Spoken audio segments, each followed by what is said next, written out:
پھر اسی طرح نبی صلی اللہ علیہ وسلم دن میں 100 بار استغفار کیا کرتے تھے. تو اس لیے ہم سب کو بھی کثرت سے استغفار کرنی چاہیے. استغفار بیماریوں کا علاج بھی ہے اور اللہ کے عذاب سے بچانے والا بھی، اللہ سبحانہ و تعالیٰ کی رحمت پانے کا ذریعہ ہے، اور پھر بارش کے نزول کا ذریعہ بھی ہے، زراعت میں برکت کا ذریعہ، کبیرہ اور صغیرہ گناہوں سے معافی کا ذریعہ، اچھا اعمال نامہ پانے کا ذریعہ، یعنی قیامت کے دن انسان کو جن کی بخشش ہوگی ان کو خوشخبری دی جائے گی اور ان کا نامہ اعمال جو ہے وہ بہترین نامہ اعمال ہوگا. پھر جنت میں درجات کی بلندی استغفار کی وجہ سے ہوگی. تو اس لیے ضروری ہے کہ ہم اٹھتے بیٹھتے اپنے گناہوں کی معافی مانگتے رہیں، اور استغفار کے لیے انسان اپنی زبان میں بھی اللہ تعالیٰ سے بخشش مانگ سکتا ہے. لیکن بہتر یہ ہے کہ اگر انسان قرآنی دعاؤں اور مسنون دعاؤں کا سہارا لے اور ان کو سیکھ بھی لے، کیونکہ یہ ہم سب کی ضرورت ہے. سورۃ نوح میں اللہ سبحانہ و تعالیٰ فرماتے ہیں، حضرت نوح علیہ السلام نے اپنی قوم کو استغفار کرنے کو کہا، اور کیا کہا؟ فَقُلْتُ اسْتَغْفِرُوا رَبَّكُمْ، میں نے اپنی قوم سے کہا کہ اپنے رب سے استغفار کرو، اپنے رب سے معافی مانگو.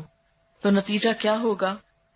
اِنَّهُ كَانَ غَفَّارًا، بے شک وہ بہت زیادہ معاف کرنے والا ہے. يُرْسِلِ السَّمَاءَ عَلَيْكُمْ مِدْرَارًا، تم پر آسمان سے خوب بارشیں برسائے گا، آسمان کو تم پر برسنے والا بنا دے گا. وَيُمْدِدْكُمْ بِأَمْوَالٍ وَبَنِينَ، تمہیں مال اور بیٹوں سے مدد دے گا. وَيَجْعَلْ لَكُمْ جَنَّاتٍ، تمہارے لیے باغات بنائے گا. وَيَجْعَلْ لَكُمْ أَنْهَارًا، اور تمہارے لیے نہریں جاری کر دے گا. آپ دیکھیں کہ ایک انسان کی خواہش کیا ہوتی ہے کہ اس کو کیا کچھ ملے، یعنی رہنے کا مقام اور حالات جو ہیں وہ پرسکون ہو. پھر اس کے بعد یہ کہ مال ہوں، بیٹے ہوں، باغ ہوں، اور زندگی کی اور آرائشیں اور نعمتیں ہوں. یہ ساری چیزیں کہاں سے ملتی ہیں، کیسے ملتی ہیں؟ استغفار سے ملتی ہیں. عام طور پر لوگ پریشان ہوتے ہیں، دکھی ہوتے ہیں. مثلا ایک شخص ایک بزرگ کی محفل میں آیا اور اس نے کہا کہ میرے حالات بہت تنگ ہیں، مجھے بہت پریشانی ہے، میرا رزق بہت تنگ ہے، تو آپ مجھے کوئی وظیفہ بتائیے. تو انہوں نے اس کو کہا کہ کثرت سے استغفار پڑھو. دوسرا آیا، اس نے کہا بچوں کی شادی نہیں ہوتی، تو آپ نے اس کو بھی کیا بتایا کہ کثرت سے استغفار کرو. تیسرا آیا تو کہنے لگا کہ بہت قحط سالی ہے، فصلیں اچھی نہیں ہوتی، تو آپ نے اس کو بھی استغفار کا بتایا. تو کسی نے ان سے پوچھا کہ بھائی 3 لوگ آپ سے 3 ڈفرنٹ مسئلے لے کر آئے ہیں، اپنی پریشانیاں لے کر آئے ہیں، آپ نے تینوں کو ایک ہی چیز بتائی ہے. تو اس پر انہوں نے یہی سورۃ نوح کی آیت پڑھ کر سنائی کہ دیکھو یہ قرآن میں اللہ کا وعدہ ہے، اور اللہ کا وعدہ سچا ہے. اللہ تعالیٰ کی بات سے بڑھ کر سچی بات کس کی ہو سکتی ہے؟ ہمارے پڑھنے میں کمی کوتاہی ہو سکتی ہے، لیکن اللہ کی بات میں کوئی شک نہیں. ذالک الکتاب لا ریب فیہ، یہ وہ کتاب ہے جس میں کوئی شک نہیں. لیکن یہ ہے کہ بعض اوقات ہم خود پڑھنے میں کوتاہی کر دیتے ہیں. تو جن کا رشتہ نہ ہو رہا ہو وہ بھی، جن کا ہو چکا ہو اور شادی کے پرابلمز ہو وہ بھی، جن کا ہو چکا اور پھر بچے نہ ہو وہ بھی، ان سب کے لیے ایک ہی وظیفہ ہے، اور وہ کیا ہے؟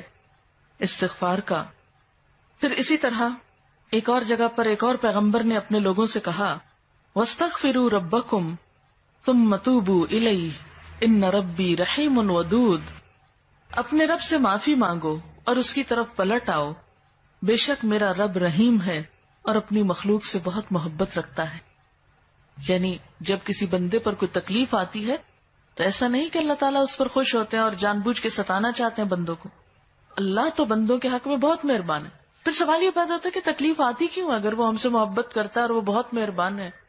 تو بات یہ ہے کہ کچھ چیزیں ہم اچھے حالات میں سیکھتے ہیں اور کچھ چیزیں ہم ہارڈ شپ سے سیکھتے ہیں. کچھ نعمتوں کی قدر ہم اچھے طریقے سے ویسے ہی کر لیتے ہیں، اور کچھ چیزوں کی قدر ہمیں اس وقت آتی ہے جب کوئی مشکل پیش آتی ہے. آپ دیکھیے کہ اس کی مثال یوں ہی ہے کہ جیسے کچھ کھانے آپ کچے ہی کھا لیتے ہیں، جیسے فروٹس وغیرہ ہیں، آپ کو پکانے کی ضرورت نہیں ہوتی، لیکن کچھ کھانے آپ کو پکا کر کھانے ہوتے ہیں.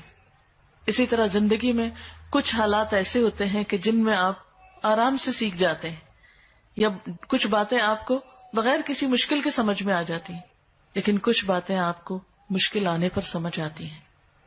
اور جس طرح انسان پختہ اور میچیور ہوتا ہے مشکلات میں، آپ نے دیکھا ہوگا کہ جو بچے ہارڈ شپس میں پلتے ہیں وہ بڑے ہو کر ان میں اسٹیمنا زیادہ ہوتا ہے، لیکن جو بچے بہت نعمتوں میں اور نازوں میں پلتے ہیں وہ اتنے بہادر اور اتنے ہمت والے نہیں ہوتے.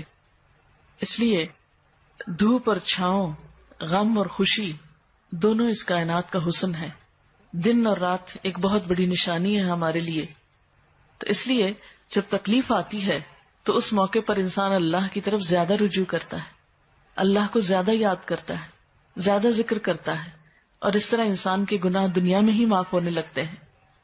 ایک اور جگہ پر آتا ہے وَأَنِ اسْتَغْفِرُوا رَبَّكُمْ ثُمَّ تُوبُوا إِلَيْهِ يُمَتِّعْكُمْ مَتَاعًا حَسَنًا، اور یہ کہ تم اپنے رب سے معافی چاہو اور اس کی طرف پلٹ آؤ تو وہ تم کو اچھا سامان زندگی دے گا.